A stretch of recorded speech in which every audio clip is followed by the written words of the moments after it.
Hello friends, welcome to my new mini blog. তো আজকের ব্লগিংটা কোনো প্ল্যানিং ছাড়াই শুরু হয়েছে।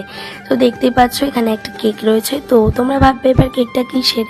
তো কেকটা হচ্ছে আমার ইউটিউবের সেকেন্ড বার্থডে। তো মা কেকটা নিয়েছিল নিউ ব্যারাকপুর 7.5 নম্বর রেলগেটের বনফুল থেকে। তো যাই হোক, এবার কিছু কথা শেয়ার করি। আমার ইউটিউব কেরিয়ার শুরু হয় 2021 সালের 24শে জুলাই।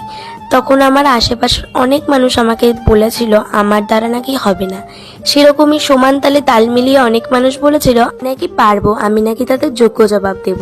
আর এই যে তিনজন মানুষকে দেখছো না, আমার মা, বাবা, ছোটদি ভাই, এই তিনজন মানুষ আমাকে প্রথম থেকে সাপোর্ট করে। আর আমার বাবা আমাকে বলে, জানো তো, যে কারোর কথা কানে না নিতে, তাহলে নাকি আমি পিছিয়ে থাকবো, কখনো এগোতে পারবো না। কথাটা কোনো দিক দিয়ে হলেও বাস্তব। আর তোমাদের ভালোবাসা সাপোর্টের জন্য আজকে আমার ফ্যামিলি মেম্বার 500-র কাছাকাছি। আজ আমি সবকিছু তোমাদের জন্যই, তাই আমার খুশিটা তোমাদের সঙ্গে ভাগ করে নিলাম। তো চলো, টাটা।